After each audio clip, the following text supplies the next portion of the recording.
They say blood is thicker than water, but on a cold Tuesday night in October, in a nowhere town tucked between the mountains and the rain, a 17-year-old boy proved that courage is thicker than both. He lay bleeding on the floor of a roadside diner, his life draining out of him in a dark river across the linoleum because he stepped in front of a girl he had never met before. He did not know her name. He did not know her story. And he certainly did not know that the phone call she made with trembling, blood-slicked hands was not to the police. It was to her father. And by the time the sun crested the ridge over the quiet town of Briarwood, Oregon, the police were the least of the town's worries. Because the horizon was not glowing with sunlight, it was glowing with chrome. 200 Iron Saints were coming, and they were not coming to visit. But before the thunder, before the army of leather and steel descended on a town that had never seen anything louder than a 4th of July parade, there was a boy, and there was a girl. And the boy was invisible. Caleb Wren had been invisible his entire life. Not in the supernatural sense, in the worst sense. The kind where people look right through you like you are a window they are trying to see past. He was 17 years old.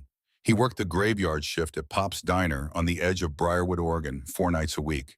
He made $7.25 an hour, plus whatever tips the insomniacs and truckers left behind, which was almost never more than loose change and silence. He was tall and thin, with shaggy brown hairs that fell over his eyes like a curtain he was hiding behind. He wore the same rotation of 3 flannel shirts over white undershirts that his mother bought from the thrift store in Medford every September.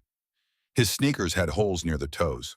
His hands smelled permanently of fryer grease and industrial soap. He had a quiet voice and a habit of looking at the floor when adults spoke to him, not because he was shy exactly, but because he had learned early that the world paid more attention to you when you were not asking it to. His mother, Nora Wren, was a small woman with tired eyes and hands rubbed red from years of hard work.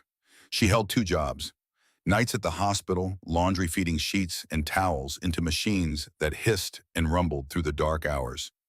Days cleaning houses on the east side of town, scrubbing bathrooms and mopping floors for families who left cash on the kitchen counter and never learned her last name.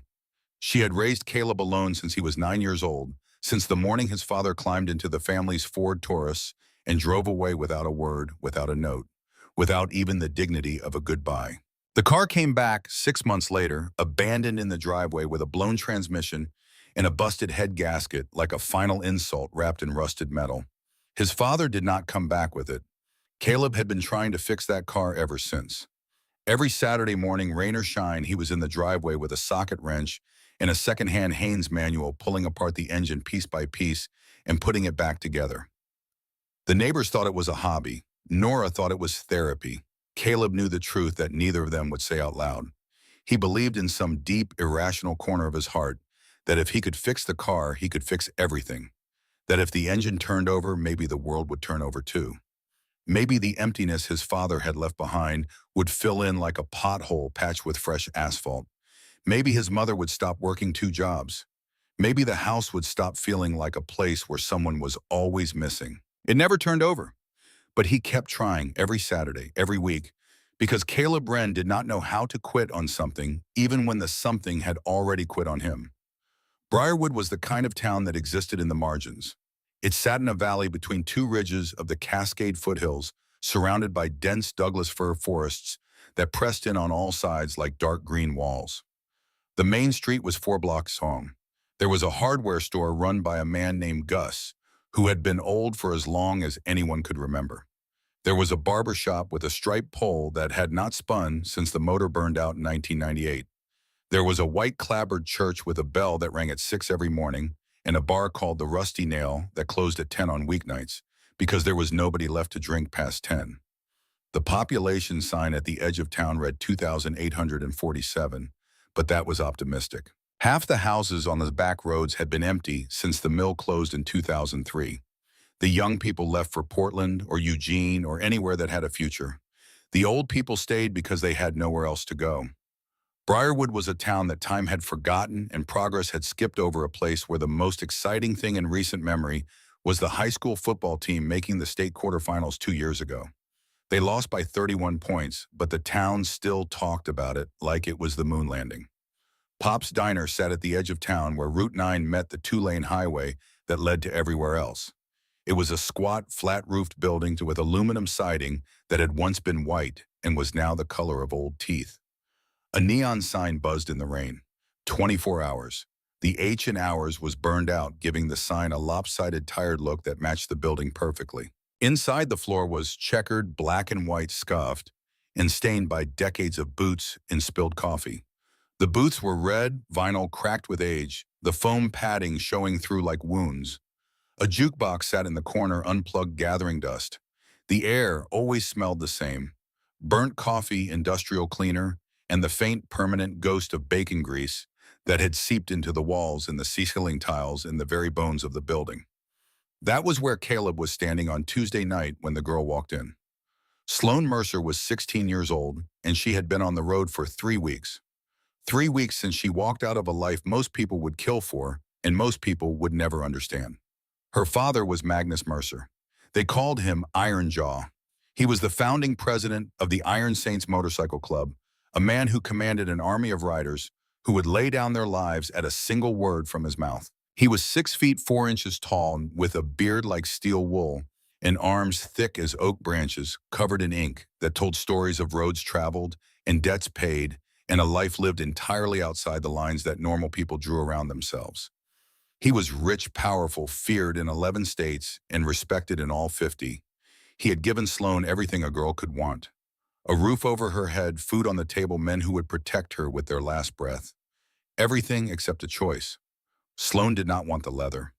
She did not want the clubhouse with its stale smoke and its whispered conversations that stopped the moment she entered a room. She did not want the armed escorts to school the way her classmates looked at her with a mixture of fascination and fear, the way teachers never called on her because they did not want trouble with her father. She did not want the way grown men twice her size would avert their eyes when she passed, not out of respect for her, but out of fear of him. She did not want to be a princess in a kingdom built on gasoline and silence. She wanted to choose her own life. She wanted to be ordinary. She wanted to walk into a room and be nobody's daughter, nobody's leverage, nobody's responsibility. She wanted to disappear. So she left. She packed a bag, emptied her savings account of $1,400, and caught a Greyhound out of Reno at 4 in the morning while her father slept in the room down the hall, unaware that the most important thing in his world was slipping out the back door with a duffel bag and a one-way ticket to nowhere. She ditched her phone in a trash can in Sacramento. She cut her hair short in a gas station bathroom in Medford, watching the dark strands fall into the sink like pieces of the life she was leaving behind. She was going to become nobody. But the road had other plans. 3 weeks of cheap motels, cold bus stations, and meals made of vending machine crackers had turned $1,400 into $23. Her clothes smelled like diesel and stale coffee. She had blisters on her feet from boots that were never made for walking boots, that had been designed for standing on the foot pegs of a motorcycle, not for trudging through bus stations and rain-soaked parking lots. And then at a Greyhound stop in Portland, she made a mistake that would change everything. She grabbed the wrong bag. It was a simple error. The bags looked identical. Black nylon duffel, no name tag, the kind of generic luggage that 1,000 travelers carried through 1,000 bus stations every day. She slung it over her shoulder and walked off the bus without a second thought, her mind already on the next stop, the next cheap motel, the next step in her disappearance. It was not until she was 2 hours south, sitting in the bed of a pickup truck she had hitched a ride in, watching the Oregon pines blur past in the gray afternoon light, that she unzipped it and found what was inside. It was not her clothes. It was not her toothbrush and her dog-eared copy of East of Eden. Inside were bundles of cash, thousands of dollars, wrapped tight in rubber bands stacked in neat rows like bricks. And beneath the cash, taped to the lining of the bag with strips of clear packing tape, a small black flash drive in a plastic case. Sloan stared at it. Her hands began to shake. She knew with the instinct of a girl who had grown up in the shadow of the outlaw world, who had seen men pass envelopes under arbels and speak in codes that she was never supposed to understand, that she was holding something that could get her killed. She did not plug in the flash drive. She did not count the money. She zipped the bag shut and got out of the truck at the next stop, a gas station in the middle of nowhere with 2 pumps and a flickering fluorescent light above the door. She was going to leave the bag. She was going to walk away and let someone else deal with whatever dark gravity lived inside that black nylon shell. But she could not, because if someone was looking for this bag, they would trace the Greyhound manifest. They would find the pickup driver. They would follow the trail of a girl with short hair and a leather jacket, and they would find her. The only way to stay safe was to keep moving and figure out what she was carrying so she could figure out how to give it back without ending up in a shallow grave somewhere in the Oregon woods. That was how Sloan Mercer ended up in Briarwood, Oregon at 11 o'clock on a Tuesday night with a flat tire, $23, a stolen bag full of secrets, and absolutely no one in the world to call. Her Sedan, a $1,500 beater she had bought with cash in Eugene, had blown a tire on Route 9 coming into town. She had limped it into the parking lot of the only place with lights still on. The neon sign buzzed in the rain, and through the smeared glass of the windshield, she could see the warm yellow glow of the diner interior. A figure moved behind the counter. One customer sat in a booth near the window, an old man with white hair working on a piece of pie. Sloan sat in the car for a long time, gripping the steering wheel. The rain drummed on the roof, streaking the windshield. She looked at the bag on the passenger seat. She looked at the flat tire. She looked at the $23 in her wallet. Then she pulled the hood of her oversized leather jacket over her head, grabbed the bag, and walked into the diner. The bell above the door chimed with a tired little jingle. Behind the counter stood Caleb. His name tag said his name. He was wiping down the counter with a rag that looked like it needed its own cleaning. The old man in the booth was Peyton, a retired postal worker who came in every Tuesday for cherry pie and silenced two things Briarwood had in abundance. Caleb did not look up immediately when the door chimed. He was used to the sound. The occasional trucker hauling lumber down from the mountains. The odd insomniac who could not sleep and did not want to be alone.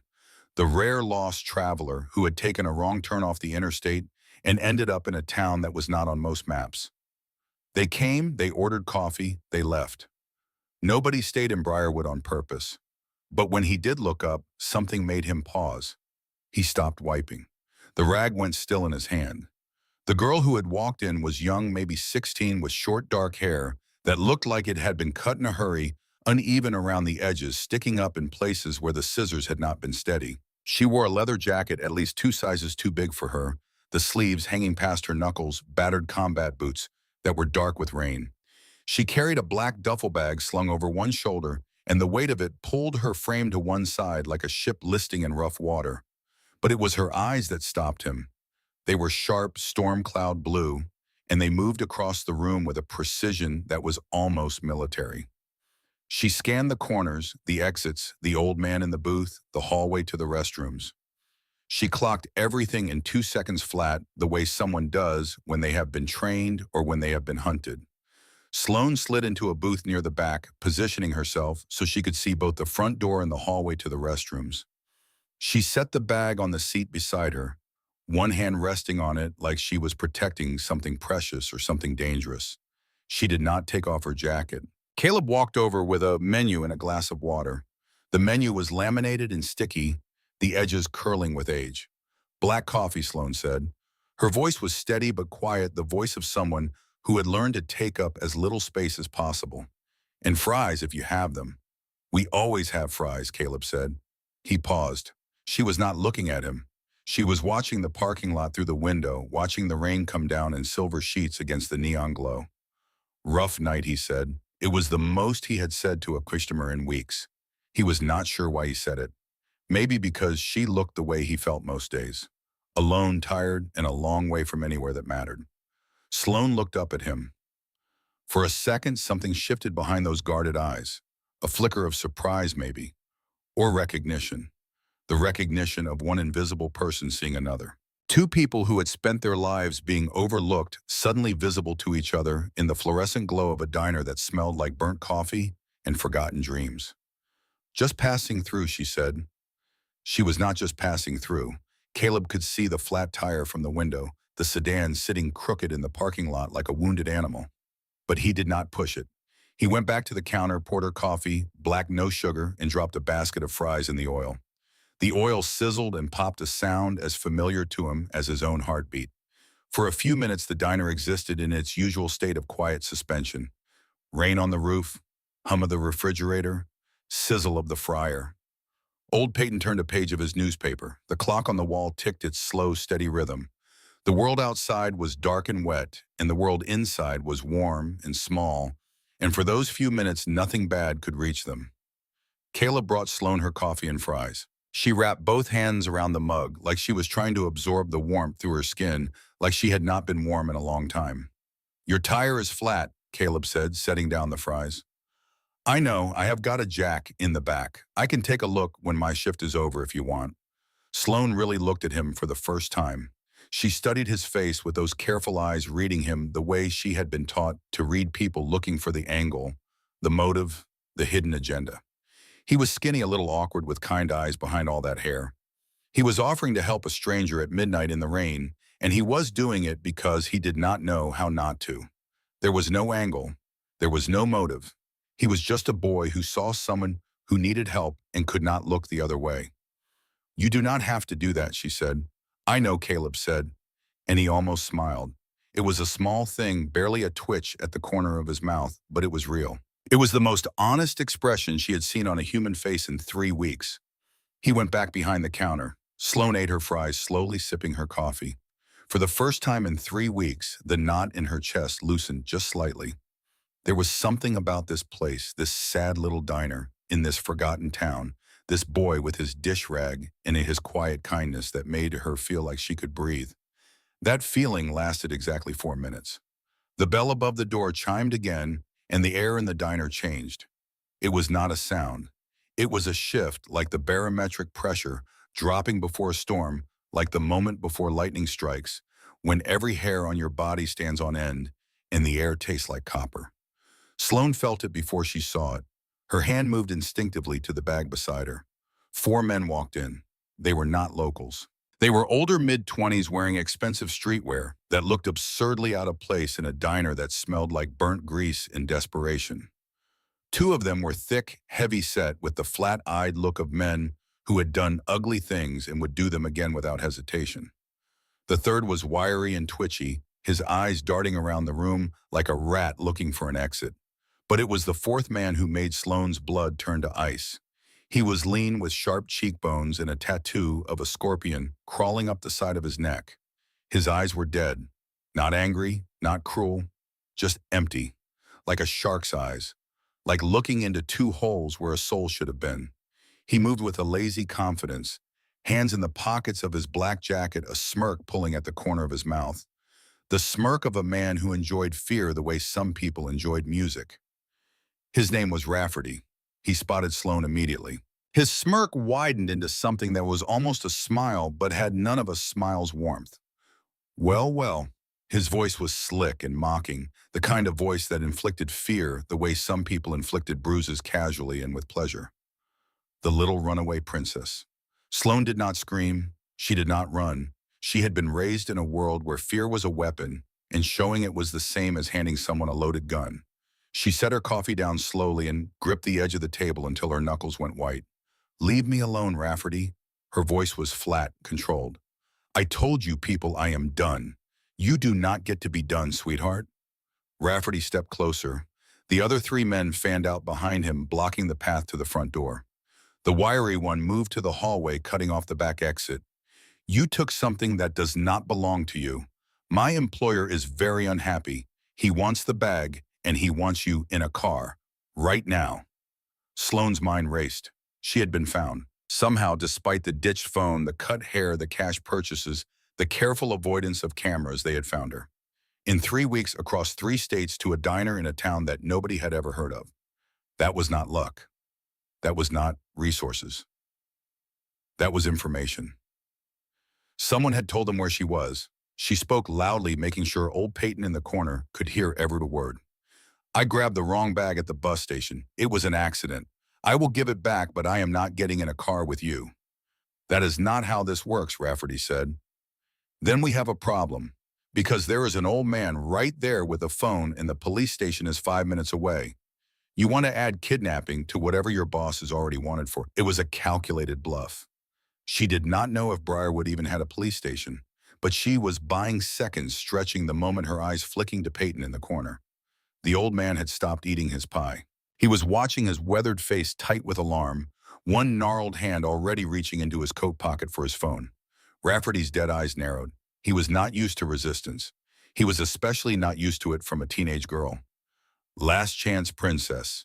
Get up, bring the bag, and walk out that door. Or this gets ugly. Sloane stared at him. She did not move. No, she said. The word hung in the air like a grenade with the pin pulled. Rafferty's hand shot forward. He grabbed Sloane's wrist across the table, his fingers digging into her skin with a grip that felt like a vice made of bone. He yanked her forward, pulling her half out of the booth. Pain lanced up her arm. Her coffee cup toppled, spilling across the table in a dark flood. I was not asking, he hissed. Behind the counter, Caleb Wren stopped breathing. He had watched the whole thing unfold with a growing dread that started in his stomach and climbed into his throat like something alive. He knew he should stay out of it. These men were dangerous. Clearly dangerous. The kind of dangerous that did not exist in Briarwood, that came from a world Caleb had only seen in movies and news reports. The world of men with dead eyes and expensive shoes and the casual willingness to hurt. The smart thing, the safe thing, was to duck into the back office, call 911, and hide behind the fryer until the police arrived. That was what any reasonable person would do. That was what his mother would want him to do. Stay safe, Caleb. Do not be a hero. Heroes end up in hospitals. But then he saw Rafferty grab her wrist. He saw the pain flash across her face, quickly smothered, because she was too proud or too stubborn to give Rafferty the satisfaction of seeing her hurt. And he saw her eyes. It was not just fear, it was the look of someone who knew with cold certainty that if she walked out that door, she was never coming back. It was the look of someone about to vanish. Caleb Wren did not think. He did not calculate the odds. He did not weigh the risks or consider the consequences. He did not ask himself whether this was smart or brave or stupid. He just moved. He vaulted over the counter. It was a move he had imagined 100 times during long, boring shifts, hands on the formica, swing the legs over land on the other side. He had never actually done it before.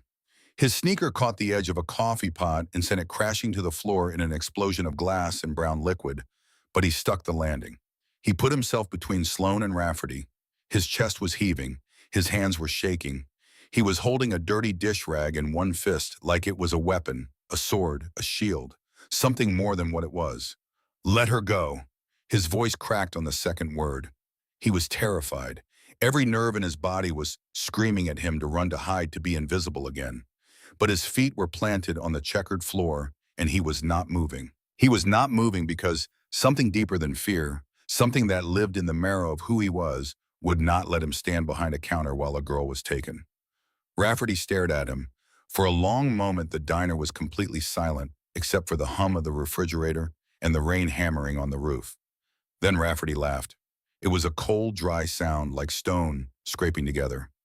Look at this. The busboy wants to play hero.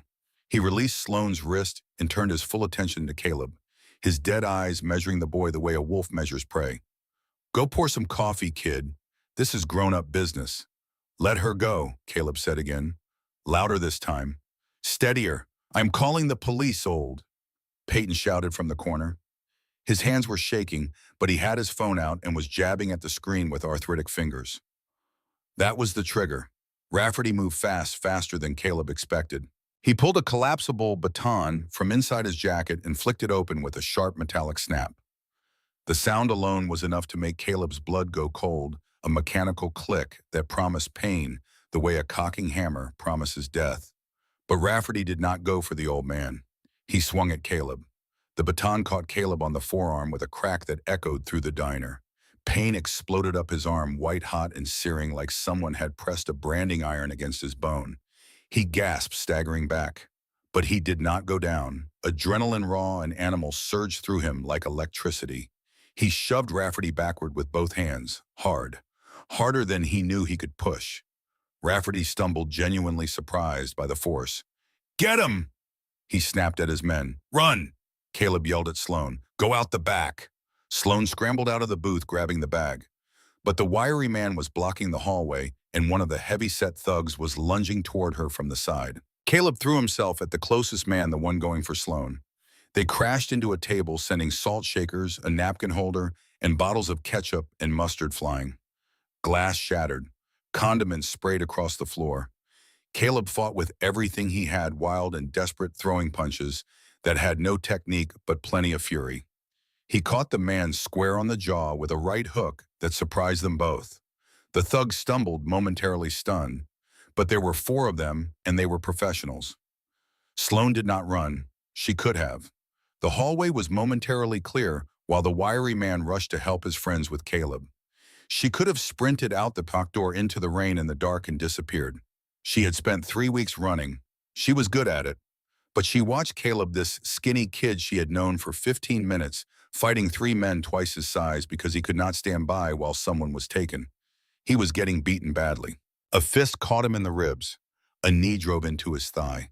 He kept swinging, kept fighting, but he was losing ground fast. Sloane made a decision. She grabbed the nearest heavy object she could find. A full glass bottle of ketchup, the old-fashioned kind, thick and heavy. She gripped it by the neck, swung it with both hands, and brought it crashing down on the back of the nearest thug's skull. The bottle did not break like in the movies. It connected with a dull, wet thud that vibrated up her arms. The man crumpled, instantly hitting the floor like a sack of wet cement. But the distraction cost Caleb his focus. He turned toward the sound for a fraction of a second. That was when Rafferty came from behind. He had put the baton away. In his hand now was a knife. A 6-inch switchblade with a matte black handle, the blade catching the harsh fluorescent light. Sloane saw it first. "No," she screamed. Caleb turned. Too late and not enough. The blade punched into his side just below the ribs on the left. It went in deep. Sloane heard the sound, a wet, intimate sound that she would hear in her nightmares for years to come. The sound of steel entering flesh, of something being broken that could never be fully repaired. Caleb gasped. The air left his lungs all at once like someone had ripped the plug out of a balloon. He looked down at the knife in Rafferty's hand still buried in his side, and his expression was not pain. It was surprise. Pure, uncomprehending surprise, as if his body had not yet informed his brain what had happened. Rafferty pulled the blade free. The blood came immediately dark, fast, terrifyingly warm. It soaked through Caleb's flannel shirt and spilled over his hand as he clutched his side. He fell to his knees, then to his back. The diner floor was cold against his skin, a mosaic of shattered glass, spilled ketchup, and his own blood spreading in a slow, dark pool. Rafferty kicked him once in the chest with cold efficiency. Caleb's head cracked against the tile. "Stupid kid," Rafferty spat. Sirens. Distant, but closing. Old Peyton had gotten through. "Cops," the wiry man hissed, eyes darting to the window. "We got to go. Leave her. Too much heat now." Rafferty looked at Sloane, then he looked at the boy bleeding on the floor. Something ugly and satisfied flickered in those dead eyes. He pointed at Sloane with the bloody knife. "This is not over. Tell your daddy we are coming for the bag, and for the rest." They bolted.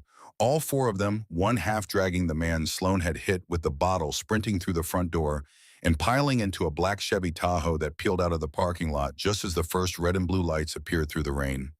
Then they were gone.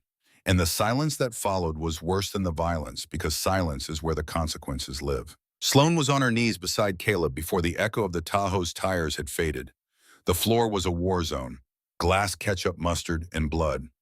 So much blood. It was spreading faster than she had thought possible, pooling around his body, soaking into the knees of her jeans warm against her skin. Caleb's face was gray. His eyes were open but unfocused, staring at the flickering fluorescent light above him. His breathing was shallow, rapid, each breath a thin whistle that sounded wrong. Deeply, fundamentally wrong. Sloane did not panic. She had grown up in clubhouses where men came in bleeding from bar fights and worse. She had watched her father's emetics stitch wounds on kitchen tables while the television played in the background. She knew the basics. She ripped off her leather jacket, balled it up, and pressed it against the wound in Caleb's side with both hands, leaning her full weight into it. "Stay with me," she said. Her voice was calm, forceful, the voice of a girl who had decided that this boy was not going to die on her watch. "Stay with me, Caleb. Look at me. Do not close your eyes." Caleb blinked. His gaze drifted to her face. He coughed and blood flecked his lips. Pink, frothy. That was bad. Sloane knew it was bad. It meant the blade had gone deep enough to reach the lungs or close to them. "You are okay," Caleb whispered. His voice was barely there, a dry rasp like dead leaves on concrete. "They did not take you," No, Sloane said. Tears were burning her eyes, but she did not let them fall. "Not yet. No, they did not. Because of you, you held the line." Caleb tried to smile. It was lopsided pale, and it broke something inside Sloane that she did not know could break. Good, he breathed. That is good. Then his eyes rolled back and his body went slack beneath her hands. Old Peyton was beside her, his gnarled hands pressing a stack of diner napkins against the wound alongside hers. His face was white, but his hands were steady. The hands of a man who had carried mail bags through blizzards for 40 years and knew how to keep going when the world was coming apart. Ambulance is coming, girl. 3 minutes. He is strong. He will make it. Sloane did not take her hands off the wound. She did not look up from Caleb's face. She kept pressure. She kept talking. She told him to hold on. She told him the ambulance was close. She told him she was not going to let him go. She meant it. She meant it more than she had ever meant anything in her 16 years on this earth. 3 minutes felt like 3 hours. The ambulance arrived with the police.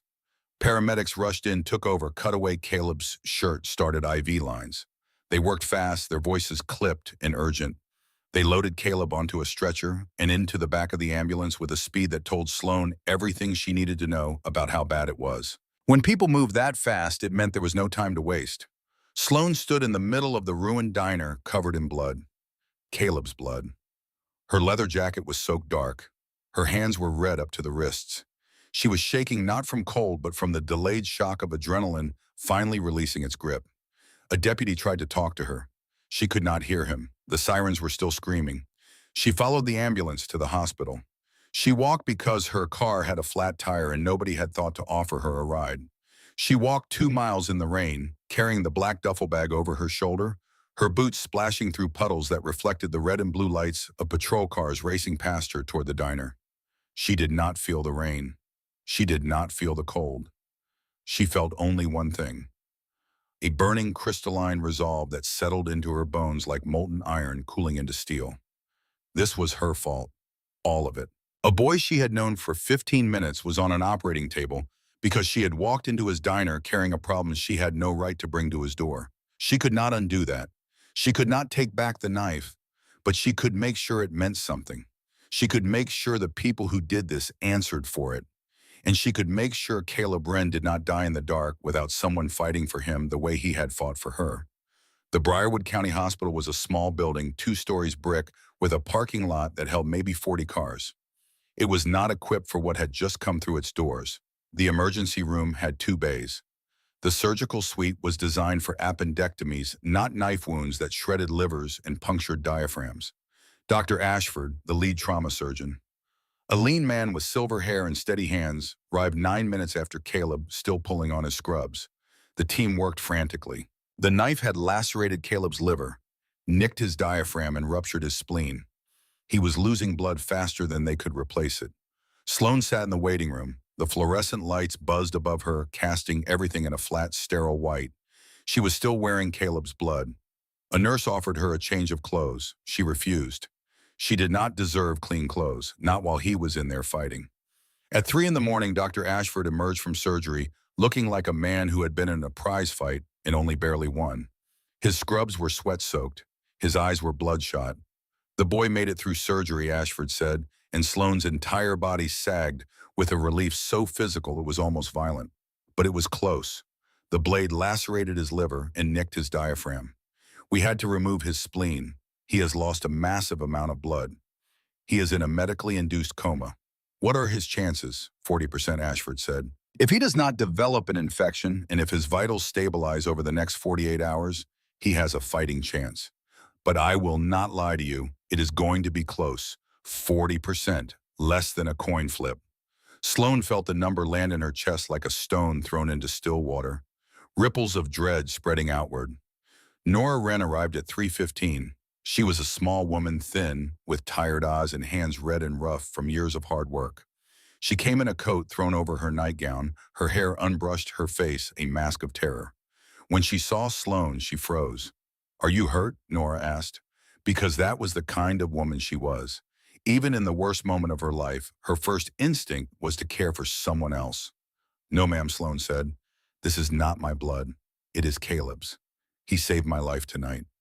Nora's face crumbled. She collapsed into a chair, pulling a rosary from her coat pocket. The beads clicked, softly between her fingers. a tiny rhythmic sound that filled the silent waiting room like a heartbeat. Sloane sat down across from her. She could not leave. She tried to explain that help was coming, that the medical bills would be covered. But how do you explain to a terrified mother that a biker army is descending on her town because her son was brave enough to stand up? You do not explain. You just sit with her. You hold the silence. You share the weight. They sat together through the darkest hours of the morning. Two strangers bound together by a boy's courage in a pool of blood on a diner floor. Nora prayed. Sloane watched the clock. The minutes crawled like wounded animals. And then Sloane made the call that changed everything. She had a cheap prepaid phone she had bought in Eugene. She had never used it. She had kept it for one purpose. A phone number she had memorized and sworn she would never dial unless the world was ending. The world was ending. She walked to the corner of the waiting room. She dialed. It rang twice. Yeah. A deep voice. No hello, no greeting. Just a single syllable that sounded like gravel rolling in a cement mixer. Sloane closed her eyes. She had not heard that voice in 3 weeks. It sounded like home. It sounded like safety. And it sounded like everything she had been running from. Daddy, she whispered. The silence on the other end was instant and absolute. It was the silence of a man whose entire body had gone rigid, whose heart had stopped between beats. Sloane, where are you? Are you hurt? No, I'm okay. But Daddy, they found me. Rafferty and his crew, the ones who work for Graves. They tracked me down. I am on my way, Magnus Mercer said. The words came fast, automatic, with the force of a freight train. Wait, Sloane said. And here it was, the moment that separated Sloane from every other club daughter, every other runaway, every other girl who called her father for help. She did not just call for rescue, she set the terms. Daddy, listen to me. A boy saved me tonight. He works at a diner. He is 17 years old. He stepped between me and Rafferty and took a knife from me. He is in surgery right now, and they are telling me he might not make it. He does not know who I am. He does not know who you are. He just saw a girl in trouble and stood up. He bled for me, Daddy. When Magnus spoke again, his voice was different. The sharpness was still there, but beneath it was something raw, something ancient. The voice of a man who understood sacrifice the way a priest understands prayer. What is his name? Caleb. Caleb Wren. Is he still breathing? Barely. You tell the doctors to do everything. You tell them money is no object. You tell them Magnus Mercer is paying every bill. And then she drew the line in the sand. You come for him, not for me, Sloane said. You come because a boy is dying for doing the right thing, and you come within the law.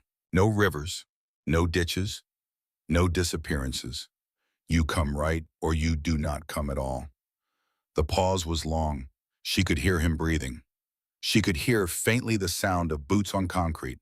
He was already moving. You do not give me orders, Sloane. I am not giving you an order. I am asking you to be the man I used to believe you were. Another pause. Longer, we are coming, Magnus said. All of us. The line went dead. Sloane lowered the phone. Her hand was shaking. She looked at Detective Harlan Finch, a tired-looking man with thinning hair and a nicotine stain on his index finger, who had arrived to take her statement and was watching her from across the room with a mixture of suspicion and unease. Who was that? Finch asked. Your father. Sloane nodded. Is he coming to pick you up? Sloane looked out the window at the dark, empty parking lot. The rain had not stopped. It streamed down the glass in silver rivulets, distorting the glow of the streetlights. He is coming, Sloane said quietly. But he is not coming alone. It started around 5:30. The first hint of gray light was touching the eastern sky just enough to separate the mountains from the clouds. Deputy Harris was parked on Route 9, drowsy, half asleep in his cruiser, the radar gun in his lap. He was not watching for what came instead. He felt it before he heard it.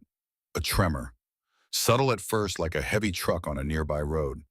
The coffee in his cup holder rippled. The rearview mirror vibrated. Then came the sound. It started low, a drone, like a swarm of hornets far away. But it grew. It deepened. It turned into a roar that was not a roar, but a thunder. A rolling, continuous thunder that shook the windows of his cruiser and rattled the fillings in his teeth.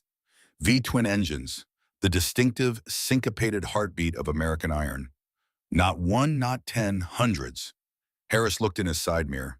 His jaw dropped. Cresting the hill 2 miles back, a wall of headlights appeared. They stretched across both lanes of the highway, three abreast, running lights blazing like the eyes of an advancing army.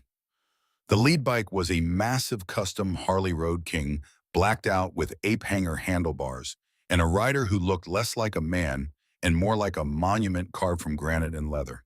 Harris fumbled for his radio. "Dispatch, this is Harris on Route 9. We have a situation."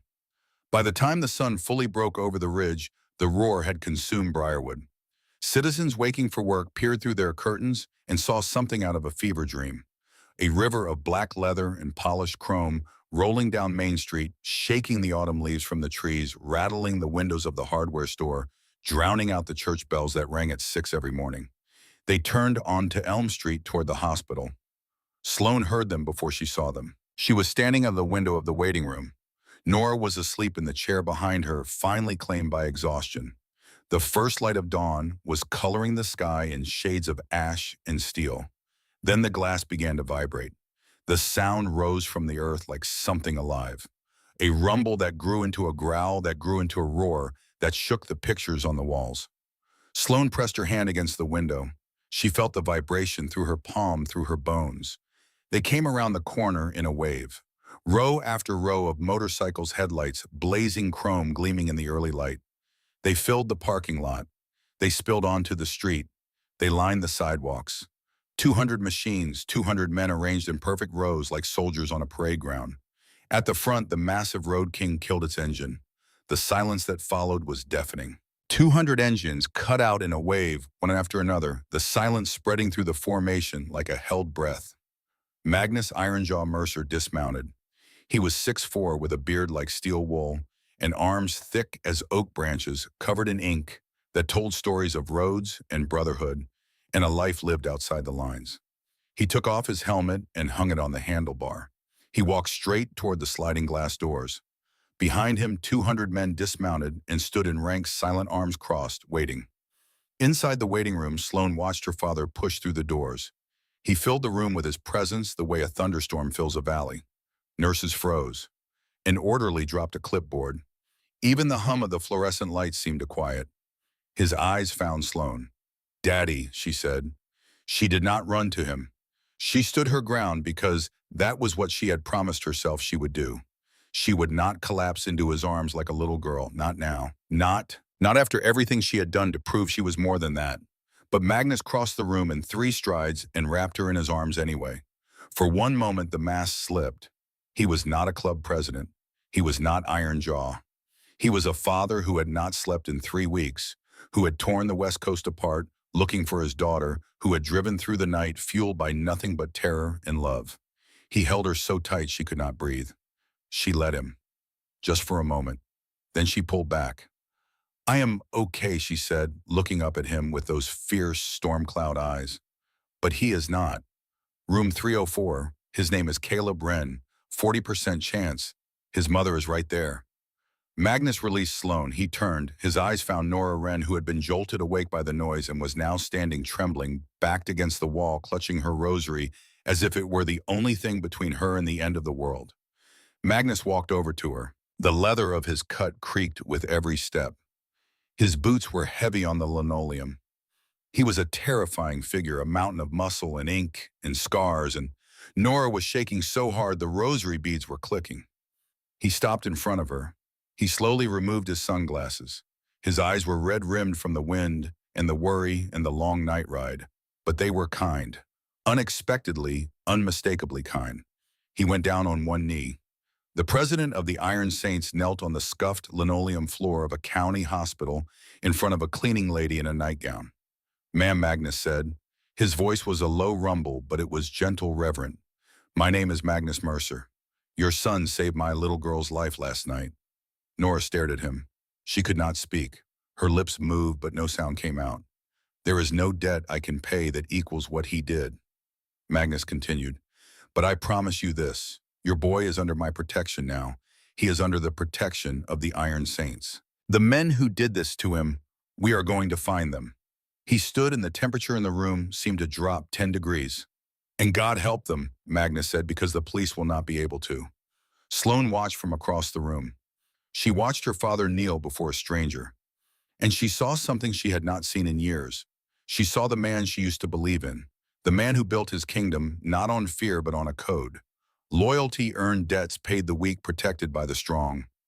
She had set the terms. He had met them so far, but the sun was barely up, and the hardest part was still coming. By noon, the town held its breath and waited. The Iron Saints had settled over Briarwood like an occupying army, quiet and disciplined, but unmistakably present. The bikers rotated shifts. Some slept in the waiting room stretched across plastic chairs. Others patrolled the hallways in pairs. The nurses and staff adapted with the resigned practicality of people who had no choice. The bikers were polite, said please and thank you, held doors open, and kept their voices down near patient rooms. It was by all accounts the most courteous occupation in history. Magnus had not moved from the ICU waiting area. Dr. Ashford delivered the morning update. Caleb had made it through the night. Vital stabilizing. Critical 48 hours ahead. Magnus demanded whatever resources the boy needed and ordered Boone, his sergeant-at-arms, a wiry man with a shaved head and a scar from his left ear to his chin, to set up a fund for the Wren family. Mortgage, utilities, food, everything. Nora Wren would not worry about a single bill. Then Sheriff Dale Guthrie arrived with his deputies and Detective Harlan Finch, and the confrontation that followed was as inevitable as it was one-sided. Guthrie demanded the bikers leave. Magnus pointed out they were parked legally and had found the abandoned getaway vehicle before the police had. A black Chevy Tahoe, stolen plates out of Salem, ditched on a logging road off Route 4. Sloan watched the exchange from down the hallway. She watched Detective Finch, and she noticed something that nobody else seemed to see. When Boone announced they had found the Tahoe, Finch did not react with surprise. He reacted with calculation. The micro-expression of a man who already knew where the vehicle was, but had chosen not to find it. She filed that away. She did not yet know what it meant, but she would. After the police retreated, Sloan waited until her father was occupied with his war council and Nora had fallen asleep again. Then she took the duffel bag to a small administrative office on the first floor, borrowed a laptop from a kind nurse named Ruth, and plugged in the flash drive. The drive contained 3 files: a spreadsheet, a PDF, a video. She opened the spreadsheet first. It took her less than 30 seconds to understand what she was looking at, and when she did, the blood drained from her face. It was a ledger. Dates, names, amounts. Payments made by Edmund Graves to law enforcement officers, city officials, judges, and federal agents across 3 states: Oregon, Washington, and Nevada. The amounts ranged from $5,000 to $200,000. The dates went back 4 years, dozens of names, some she recognized from news reports: a state senator, a Port Authority director, a DEA supervisor. Then a name jumped off the screen and hit her like a fist: Detective Harlan Finch, Briarwood County Sheriff's Department. Monthly payments of $3,000, 4 years running. Last payment dated 6 days ago. The room tilted. The detective investigating Caleb saw stabbing the man who had tried to take her statement. The man who was right now processing the Tahoe was on Edmund Graves' payroll. Everything Finch learned went straight back to Graves. The investigation was compromised from the inside. She kept scrolling. The second name was worse: Darren Ledger. Prospect Iron Saints MC, Northern Nevada chapter. Payments of $10,000 quarterly, 18 months. Sloan stared at the screen until the letters blurred. Ledger. She knew him. 22 years old, eager, one of the new prospects her father had been grooming for full membership. He had been at the clubhouse in Reno the night she left. He had been one of the men assigned to watch over her. He knew her habits, her favorite bus routes, the Greyhound stations she had mentioned wanting to visit. He had fed her location to Graves's people. He was the reason Rafferty had found her in a diner in a town that nobody had ever heard of. She opened the PDF. Financial routing numbers, shell companies, wire transfers, totaling hundreds of millions of dollars. This was the entire digital skeleton of Edmund Graves's money laundering operation. She closed the laptop. She did not open the video file. She had seen enough. Sloan sat in the quiet office and thought. Her first instinct was to go to Magnus, but she knew her father. If she told him that Ledger had betrayed the club, had sold out his daughter, Ledger would disappear. A logging road, a shallow grave. And if that happened, the evidence would be tainted. Lawyers would argue fabrication. Graves would walk free. The evidence needed to be exposed cleanly, legally, through a process that would hold up in a courtroom. She slipped the flash drive into her jeans pocket and went to find Ledger. He was in the hospital cafeteria sitting alone picking at a sandwich. His prospect cut looked like it did not fit him properly, and his eyes were nervous. When Sloane sat down across from him, something flickered across his face. Guilt. She confronted him directly. She laid out the facts. She watched his composure shatter. He confessed. They said nobody would get hurt, he whispered through his fingers. They said they would grab the bag and let you go. I did not know about the knife. She recorded every word on her prepaid phone. 27 minutes of confession.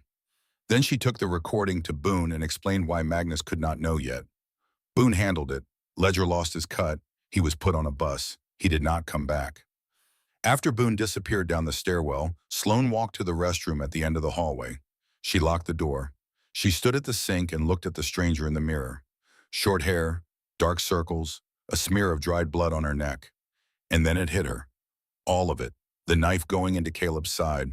The sound, the blood on her hands, the walk in the rain, Nora's face, Ledger's confession.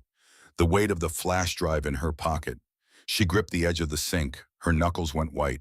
The sob came from somewhere deep, somewhere she had sealed shut 3 weeks ago. It tore through her chest like a fist. She pressed her hand over her mouth, muffling the sound because even now, even alone, she could not bring herself to let the world hear her break. She cried for 2 minutes. Exactly 2 minutes. She timed it the way you time a wound that needs to drain before you stitch it shut. She let the pain come, let it wash through her, let it shake her body and blur her vision.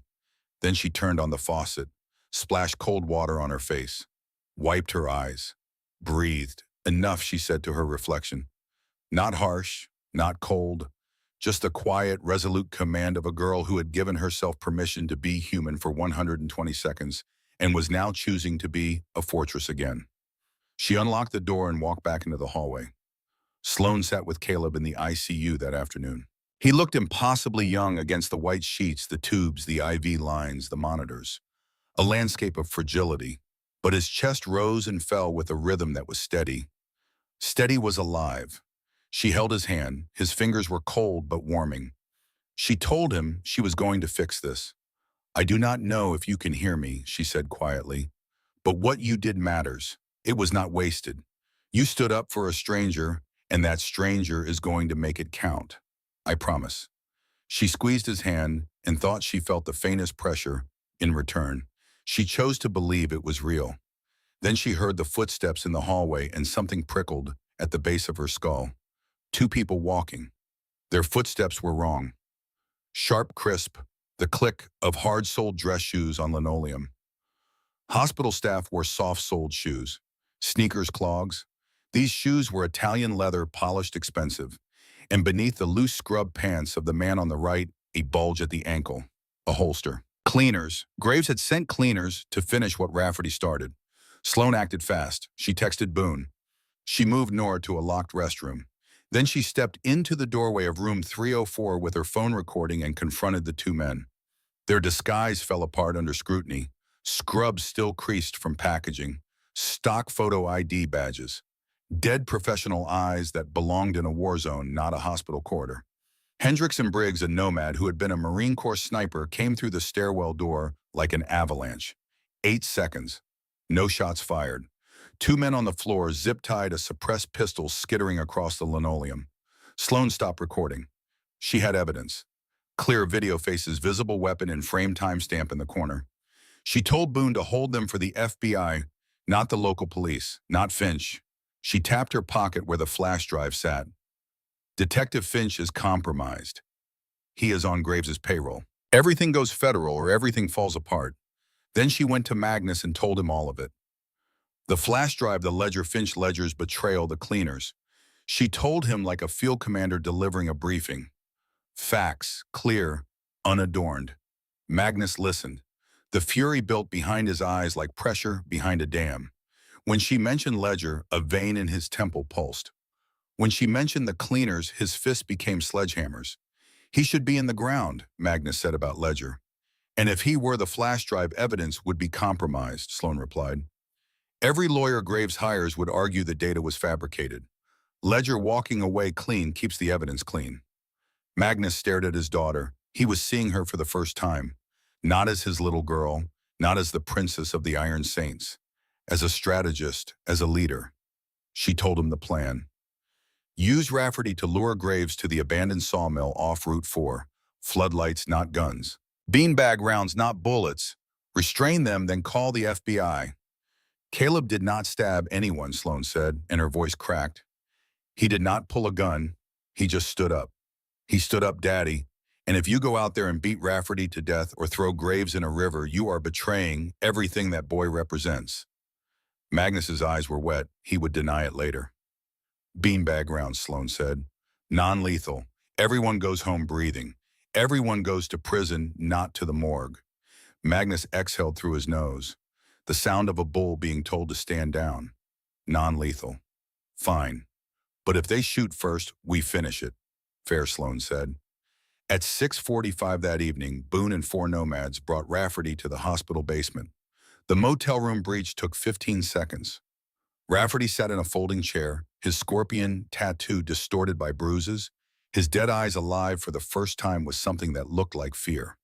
Sloan sat across from him and laid out his options. Call Graves and lure him to the sawmill, or face 25 to life as a co-conspirator with no one to cut a deal with. Rafferty calculated. Gears turned, exits closed. He made the call. Midnight Graves agreed. Before she left the hospital, Sloan stopped at room 304 one last time. She stood over Caleb's bed and memorized his face. The shaggy hair pushed back by a nurse. The bandages, white against white. I am going to do something tonight that scares me more than anything I have ever done, she said. But I keep thinking about you, about the way you jumped over that counter with nothing but a dish rag. You did not have a plan. You did not have backup. You just moved. Because it was right. So I am going to move too. And when you wake up, this is going to be over. All of it. I promise. She touched his hand. His skin was warm, warmer than it had been that afternoon. She walked out without looking back. The old Briarwood sawmill sat on a high bluff overlooking the Deschutes River Fork, a skeletal ruin of rusted corrugated metal and rotting timber that had been surrendering to the Oregon elements for decades. The main warehouse was a vast cathedral-like space, 2 stories of open floor, beneath a lattice of steel catwalks and overhead beams. The roof was half gone, stripped by winter storms letting in the sky and the rain. Sloan arrived at 9:33 hours early. She had drawn the layout on a napkin. She had identified catwalks, machinery positions, blind spots, choke points. She had calculated sight lines and positioned 6 high-intensity construction lamps, each capable of throwing 14,000 lumens. She had made Boone repeat the plan twice and corrected him when he got a detail wrong. She was 16 years old and she was commanding a military operation. The nomads moved through the sawmill like ghosts. Several were former military. 2 had done tours in Afghanistan. Briggs, the Marine Corps sniper, knew how to set an ambush, the way a surgeon knows how to hold a scalpel. They rigged the floodlights in the rafters wired to a single switch that Sloan would hold from the catwalk 30 feet above the floor. Each man carried a shotgun loaded with beanbag rounds. Each man also carried a sidearm with hollow points in case the world stopped listening to good intentions. Magnus took his position at midnight. He stood alone in the center of the warehouse, a solitary figure in the vast, dark space lit by a single work lamp that cast his shadow across the debris like a sundial marking the final hours. Rafferty sat tied to a chair behind him, gagged and bruised a prop in the final act. Sloan climbed to the catwalk at 11:45. The metal rungs were slick with rain and rust. She crouched behind the railing, the floodlight switch in her left hand, her phone in her right. She looked down at her father standing alone in the dark and felt a terror so profound it nearly buckled her knees. If this went wrong, he would be first in the crossfire. She pushed the fear down, locked it away. There would be time for fear later. Right now, there was only the plan. At 12:07, Boone's voice crackled in her earpiece. 2 SUVs, black Cadillac Escalades. Armored, military grade. Sloan's stomach dropped. She had planned for 4, maybe 5 men, not armored vehicles and professional soldiers. Hold positions. Nobody moves until I say. The Escalades rolled through the loading bay door like hearses, dark and deliberate. They stopped 20 yards from Magnus. 6 men stepped out. Not street criminals, private military contractors. They moved with fluid, lethal economy, checking corners, scanning darkness, suppressed carbines at the low ready, night vision goggles atop their heads. Then Edmund Graves stepped out. He was a disappointing figure. Small, slight, wearing a charcoal wool overcoat that probably cost more than Nora Wren made in 6 months. Thin hands, wire-rimmed glasses, the fastidious manner of a man who viewed the world as a series of transactions. He held a black umbrella over his head, fussy and precise, even in a ruin. "You are not," Rafferty Graves said. His voice was bored. "Rafferty is indisposed.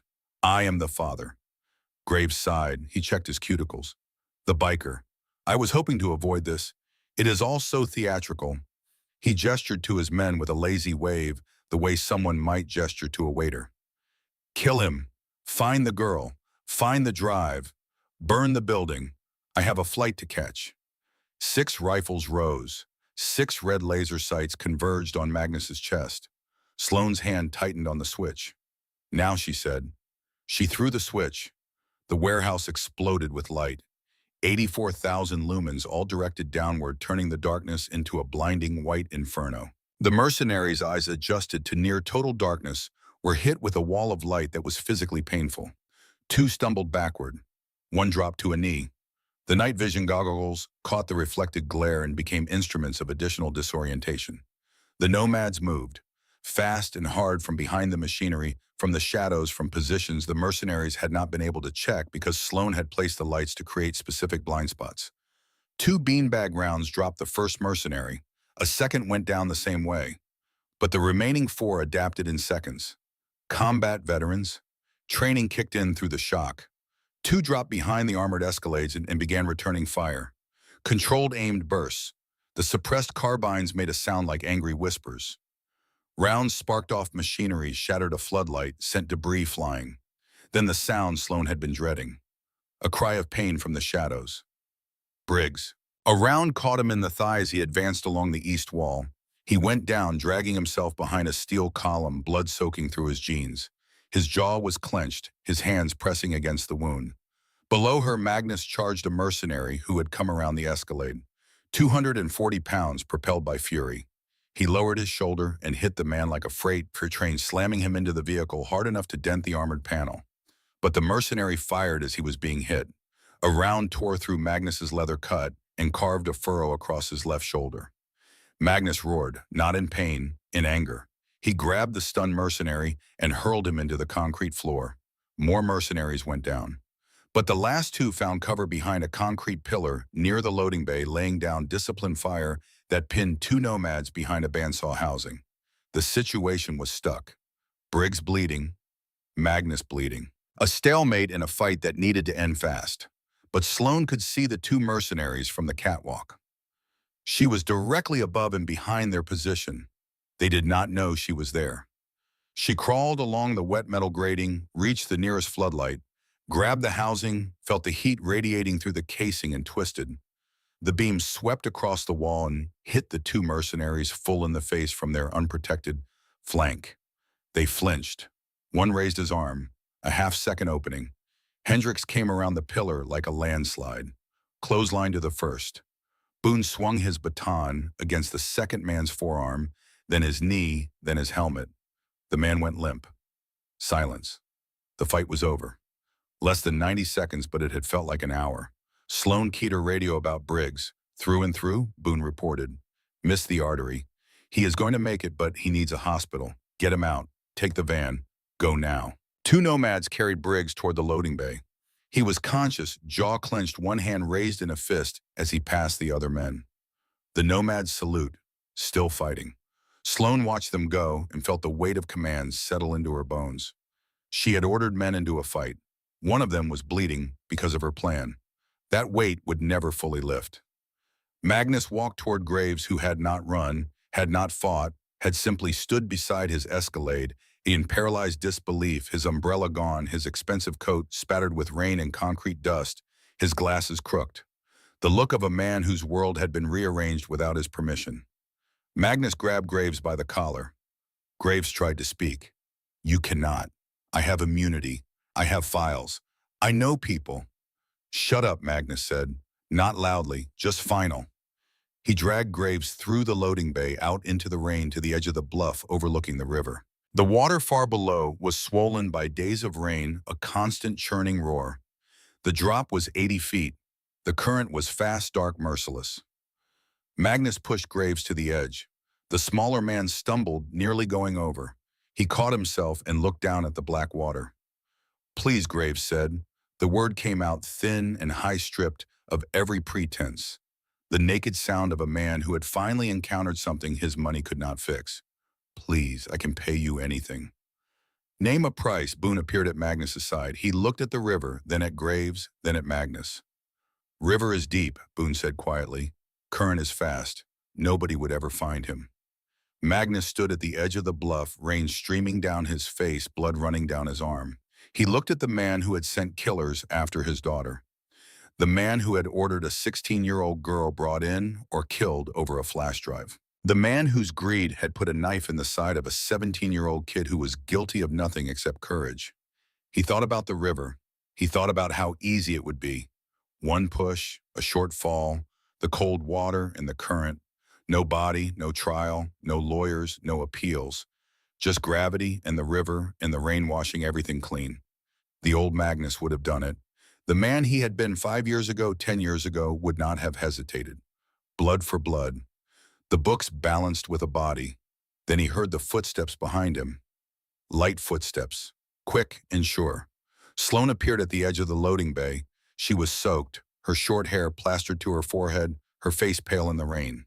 She had a cut on her palm from the floodlight housing, blood running between her fingers and mixing with the rainwater. She walked toward her father. She did not run. She did not shout. She walked with the measured, deliberate pace of someone who knew exactly what she was about to do and exactly why. She stopped 3 feet from the edge. "Daddy," Sloane said. Magnus did not look at her. His jaw was locked, his muscles rigid. The rain ran into his eyes and down his beard. "Daddy, look at me." He turned his head just enough to see her. "The boy in that hospital," Sloane said, and her voice was steady despite everything. "He did not kill anyone. He did not break any bones. He did not throw anyone off a cliff. He walked into a fight with armed men carrying nothing but a dish rag. And he won, not because he was stronger, because he was better. He was better than them. And he was better than this." She gestured at the scene. "The bluff, the river, the weeping man at the edge. If you throw him off that cliff, you prove every person who ever called you a thug right. Every cop, every prosecutor, every reporter who said the Iron Saints are just criminals with motorcycles. And you prove Caleb wrong. You prove that standing up, doing the right thing, bleeding for a stranger, none of it matters. Because in the end, the biggest fist wins." Magnus stared at her. His eyes were burning, not from the rain, from something deeper, something tearing through walls he had built over decades. "He ordered them to kill you," Magnus said. His voice was raw, broken in places he did not know could break. He sat in his car and said the words, "Kill her like you were nothing, like my baby girl was a line item on a ledger." "I know," Sloane said. "And that is why this has to go to court. That is why the world has to hear those words. Not in a river, not in the dark. In a courtroom. On the record. Where it counts." She took a step closer. Close enough to touch him. "If you do this, I lose you. Not because you go to prison, because I will never be able to look at you the same way again. And I just got you back, Daddy. I just started seeing the man I used to believe in. Do not take that away from me." The silence between them was absolute. Even the rain seemed to hold its breath. Magnus looked at his daughter. He looked at Graves. He looked at the river. He released his grip. Graves collapsed onto the wet ground, gasping, curling into himself like a child waking from a nightmare. His expensive coat ruined, his glasses gone fallen into the mud. He wept without sound, his body shaking. Magnus stepped back from the edge. He turned away from the river and faced his daughter. The rain ran between them like a curtain. "Call the sheriff," Magnus said. His voice was quiet now, drained. The voice of a man who had just fought the hardest battle of his life and won by not throwing a single punch. "Tell him we have a present for the FBI." Sloane pulled out her phone and dialed the Portland FBI field office's 24-hour tip line. She identified herself. She described the money laundering operation. She listed the contents of the flash drive. She gave the coordinates of the sawmill. She told them to send a team quickly. She answered 3 questions and hung up. Boone zip-tied Graves's hands behind his back. The nomads loaded the unconscious mercenaries into the Escalades. The Iron Saints vanished into the night on silent engines. By the time Sheriff Guthrie and the state police arrived, followed 30 minutes later by 2 black SUVs from the FBI's Portland office, the warehouse was empty of bikers. All that remained were 6 zip-tied mercenaries on their knees, a battered Rafferty still tied to his chair, and Edmund Graves sitting in the mud with a flash drive taped to his forehead with duct tape. Sloane's idea. She thought it added a certain poetic symmetry. The drive back to the hospital was quiet. Sloane sat in the van, her head leaning against the cold metal wall, her eyes closed. The adrenaline was draining out of her body, leaving behind an exhaustion so complete it felt like her bones were dissolving. Magnus sat across from her, his shoulder field dressed, wrapped in gauze. It would need stitches, but he had refused treatment until Sloane was safe. "You were right," Magnus said into the darkness of the van. Sloane opened her eyes. About all of it. Ledger, Finch, the plan, the river, about Caleb, about what he represents. He looked at his scarred knuckles, the tattoos covering his arms, the leather cut that had defined his identity for 3 decades. "I have spent my whole life living by a code. Loyalty, strength, blood for blood. And I thought that was enough. I thought that was what made a man. But that kid in the hospital, he never lived by any code. He never swore any oath. He just saw someone in trouble and stood up. No backup, no army, no plan. Just him and a dish rag and more guts than any man I have ever known." He looked at Sloane. His eyes were wet. "You asked me to be the man you used to believe in. I do not know if I am that man, Sloane, but I am going to try." Sloane reached across the van and took her father's hand. His fingers were rough-scarred, calloused from decades of gripping handlebars and making fists. She held them gently. "That is all I ever wanted," she said. They rode the rest of the way in silence. Father and daughter, the storm and the mountain, connected by something stronger than blood, stronger than code. Connected by the choice to be better. Caleb Wren opened his eyes on a Friday morning. The first thing he saw was the ceiling. White acoustic tiles, each one dotted with tiny holes lit by a fluorescent panel that cast a flat antiseptic glow. The second thing he noticed was the beeping, a steady rhythmic pulse from somewhere to his left. The third thing was the pain. A deep, hot line of fire along his left side from his ribs to his hip, pulsing with every heartbeat. He tried to move. His body rebelled instantly. "Easy," a voice said, soft, urgent, familiar in a way he could not immediately place. "Do not try to move.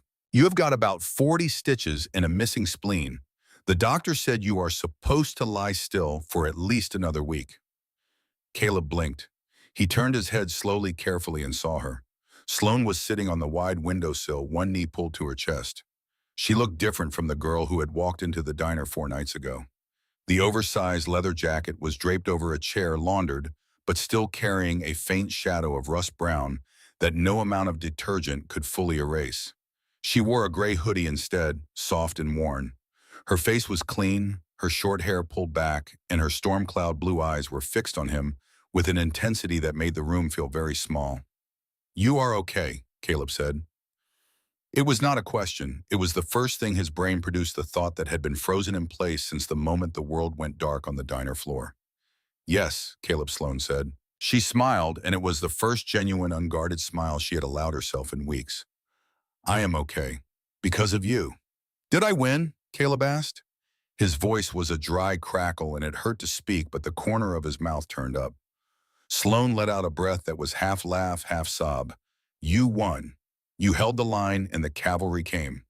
They are gone, Caleb. Rafferty Graves, all of them. The FBI has them. It is over, good," Caleb whispered. His eyes drifted shut for a moment at the morphine pulling at him. "That is good." Another voice, warm, breaking with emotion. Caleb opened his eyes again. His mother was there. Nora stood beside the bed, her hand pressed to her mouth, tears streaming down her face. She had not slept in 4 days, had barely eaten, had worn a path in the linoleum between the waiting room and the ICU.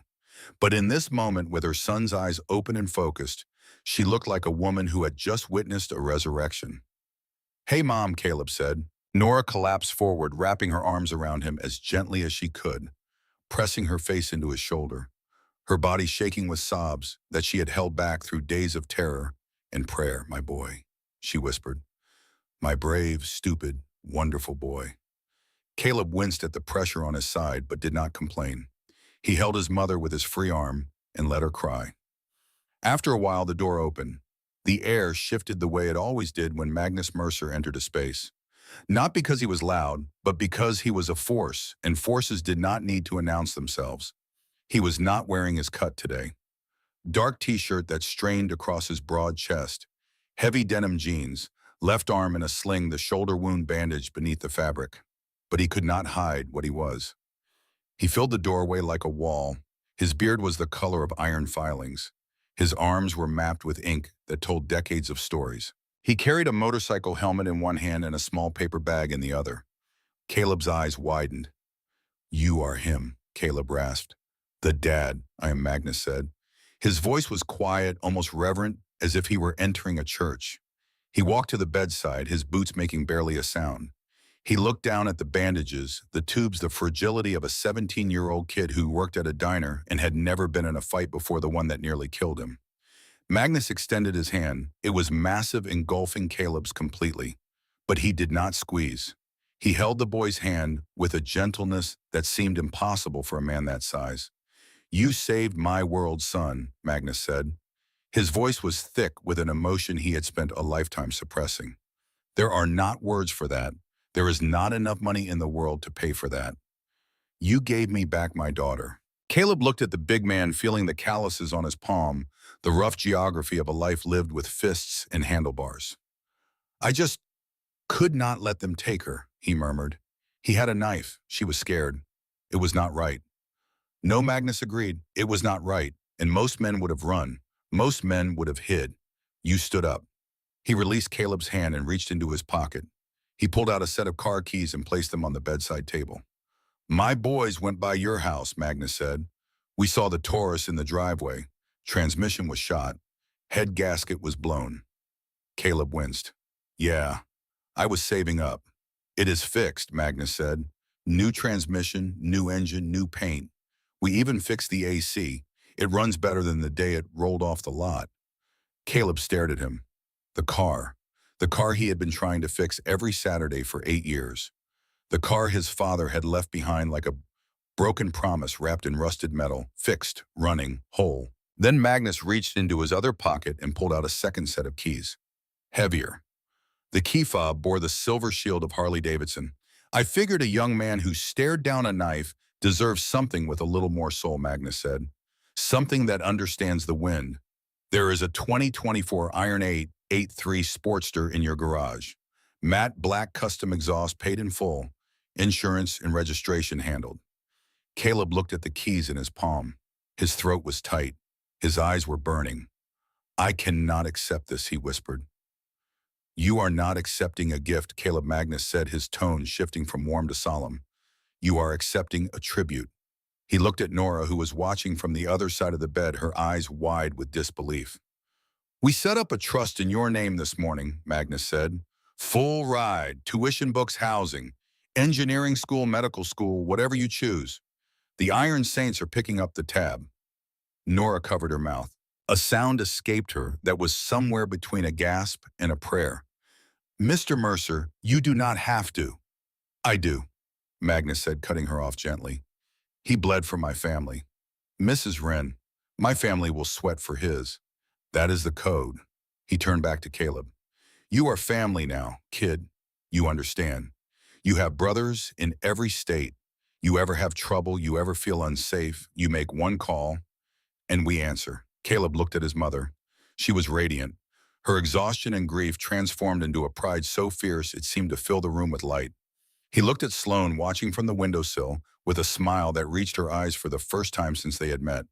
For the first time in his life, Caleb Wren, the invisible boy from Briarwood, the background character in his own town, felt seen.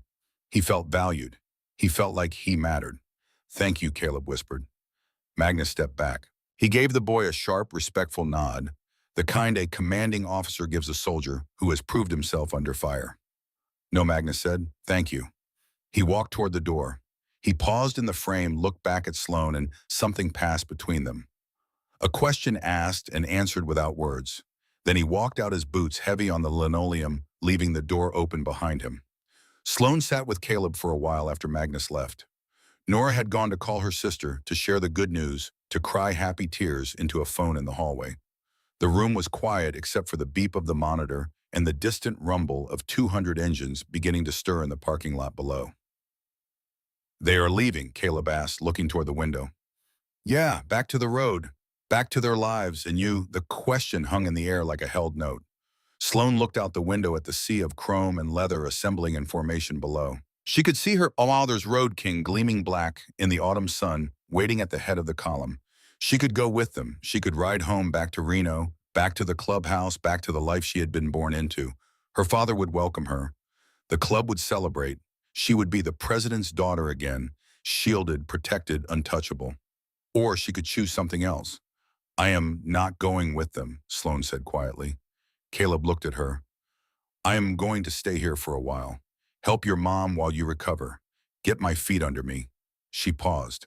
I am going to enroll in school, finish my diploma, apply to college. College, Caleb blinked. For what? Law, Sloane said, and the word felt right in her mouth, solid and true, like a key turning in a lock. I spent my whole life watching people solve problems with fists and money and fear. I want to learn how to solve them with words, with evidence, with the law. She looked at him, and there was something luminous in her expression, a clarity that came not from desperation, but from conviction. You changed something, Caleb. You did not throw a punch. You did not pull a weapon. You stood in front of a girl with a dish rag and said no. And that was enough. That was more powerful than 200 motorcycles. I want to spend the rest of my life being that kind of powerful. Caleb was quiet for a long moment. Then he smiled. A real smile, wide enough to crease his pale cheeks and make the pain in his side feel very far away. Law school, he said. That is going to make your dad's head explode. Sloane laughed. A real laugh, sudden and bright and surprised. The laugh of a girl who had forgotten she was capable of it. He will survive. He is tough. A knock at the door, soft. Boone stood there holding a black leather vest. He handed it to Sloane without a word and walked away. She brought it back to the bed and held it up so Caleb could see. It was not a full member's cut. It was high-quality leather, clean and new, without the patches and rockers that marked a patched member. But on the left breast, a single patch was stitched in white thread against the black leather, protected by the Iron Saints. My dad left this for you, Sloane said. She draped it over the back of the chair beside Caleb's bed. Wear that and nobody anywhere will ever touch you again. From the parking lot below, the sound began to rise. It started as a low rumble, like the first tremor of an earthquake vibrating through the walls and the floor and the glass. Then it grew, building in layers, engine after engine, joining the chorus, until the sound was a living, breathing force that shook the pictures on the walls and made the water in the pitcher on Caleb's bedside table tremble. 200 engines roared to life in unison. Sloane walked to the window and looked down. The formation was perfect. 3 abreast, stretching back through the parking lot and onto the street. A river of black and chrome flowing toward the highway. At the head, Magnus's Road King rumbled with deep, unmistakable authority. She placed her hand against the glass. She could feel the vibration through her palm, through her bones. Magnus did not look up. He did not wave. He kicked his bike into gear, and the column moved. 200 machines rolling in perfect formation, their pipes singing a song that the town of Briarwood would talk about for generations. They rolled down Elm Street, past the hospital, past the diner that was still closed behind yellow police tape, past the hardware store, and the barber shop in the church. They turned onto Route 9 and headed for the highway, the sound of their engines fading slowly like thunder rolling away after a storm. Sloane watched until the last taillight disappeared beyond the ridge. Then she turned back to the room. Caleb was watching her. His eyes were heavy with morphine, but they were warm. You really are not going, he said. No, Sloane said. She sat back down on the windowsill and pulled her knee to her chest. I am done running, Caleb. I am done hiding. I am done being someone else's story. She looked out the window at the empty road, at the quiet town settling back into its ordinary rhythm, at the pale October sun climbing above the ridge and spilling golden light across the valley. "This is where I start my own," she said. "The legend of Briarwood spread the way all great stories do. In whispers at first, then in louder voices, then in the kind of full-throated telling that happens in diners and barber shops and around fires when the night is long and the audience is willing. They told the story of the boy who stole between a girl and a knife with nothing but a dish rag and his own 2 feet. They told the story of the girl who called an army but commanded it with her conscience. They told the story of the father who knelt before a cleaning lady and chose the law over the river. And they told the story of the night that 200 engines shook a town awake and reminded it what thunder sounds like when it comes to answer courage. Caleb Wren made a full recovery. He graduated from high school, enrolled in engineering school on the Iron Saints scholarship, and eventually opened his own restoration shop in Portland, specializing in classic American muscle cars and vintage motorcycles. The matte black Iron 883 Sportster sat in the front window of his shop for years, polished and gleaming, a reminder he never needed to explain to anyone. The Ford Taurus his father had left behind ran for another 100,000 miles before Caleb finally retired it to the back of the shop, not because it was broken, but because it had done its job. It had taught him that some things are worth fixing even when the world tells you to give up. Sloan Mercer finished high school in Briarwood. She graduated valedictorian. She went to college, then law school. She passed the bar on her first attempt. She never wore the leather again, but she kept a photograph of her father in her office next to a framed menu from Pop's Diner, the one with the coffee ring stain and the ketchup smear that might have been ketchup and might have been something else. She specialized in federal prosecution, and in her first year as an assistant district attorney, she helped bring down a corruption ring that spanned 2 states. The flash drive had been the first domino. She made sure it was not the last. Detective Harlan Finch was among the 19 law enforcement officers indicted in the federal sweep that followed the Graves case. He pleaded guilty to 12 counts of public corruption and was sentenced to 14 years in a federal penitentiary. He never set foot in Briarwood again. Briggs recovered fully from his leg wound. He rode for another 12 years before retiring to a cabin in Montana with a German shepherd named Gunshot in a view of the mountains that stretched all the way to the horizon. He never talked about the sawmill, but on certain nights when the wind was right and the stars were out, he would sit on his porch and listen to the silence, and he would remember the sound of a 16-year-old girl's voice crackling through a cheap radio, saying the word that saved a dozen lives. Now, Magnus Mercer continued to lead the Iron Saints for another decade. He never spoke publicly about what happened in Briarwood, but those closest to him noticed a change after that October. He was quieter, more deliberate. He still commanded with authority, but the authority had shifted from the gravity of a man who could destroy to the gravity of a man who chose not to. He visited Briarwood once a year, always in October, always alone. He would park his Road King outside Pop's Diner, which had reopened under new management with a fresh coat of paint and a working neon sign, and he would sit in the booth where Caleb had served coffee to a girl with storm cloud eyes, and he would drink his coffee black and leave a $100 tip on the table. He never explained why to anyone. He did not need to. Edmund Graves was convicted on 47 federal counts, including money laundering, conspiracy, corruption of public officials, and ordering the attempted murder of a minor. He was sentenced to life without parole. In his sentencing hearing, the judge noted that the evidence against him was among the most comprehensive and cleanly documented he had ever seen.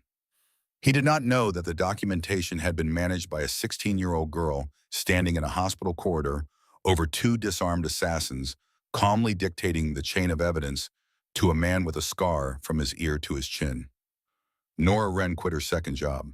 She did not need it anymore. She spent her mornings tending a small garden in her backyard and her afternoons volunteering at the hospital where her son had nearly died and been reborn. She never fully understood the world that had descended on her town that October, the chrome and the leather and the men who knelt before her and called her son a hero. But she understood the result. Her boy was alive. Her bills were paid. And a girl named Sloan brought flowers to her kitchen table every Sunday afternoon and called her ma'am, and never once let her forget that Caleb's courage had meant something. They remained close friends for the rest of their lives. Caleb and Sloan bonded by a Tuesday night in October when the world revealed itself in the starkest possible terms. Good and evil, courage and cowardice, the choice to stand or the choice to look away. They never became more than friends, though the people of Briarwood speculated endlessly. The truth was simpler and more profound than romance. They were two people who had seen each other at their most vulnerable and their most brave. And that kind of seeing creates a bond that does not need a name. It just exists steady and true, like the heartbeat of a cardiac monitor, counting the moments of a life that almost ended, but did not. The story of Briarwood reminds us of something important. It reminds us that heroes do not always wear capes or carry badges. Sometimes they wear greasy aprons and drive broken-down sedans.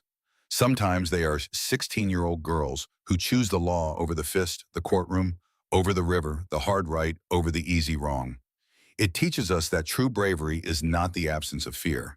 It is the decision to stand your ground when every nerve in your body is screaming at you to run. And most of all, it reminds us that loyalty, real loyalty, the kind that bleeds and bruises and holds the line, is a currency more valuable than all the gold in the world. And in room 304, where a cardiac monitor once counted the fragile heartbeats of a boy who refused to sit down, the memory of courage lived on. Not in the chrome and thunder that shook the valley, not in the flash drive that brought down an empire, but in the quiet, unshakable truth that one person standing up at the right moment can change everything. The thunder had rolled, the storm had passed, and in its wake, two lives began again, stronger than before, forged in the fire of a single night, when a boy with a dish rag proved that the bravest thing in the world is not the willingness to fight, it is the willingness to stand.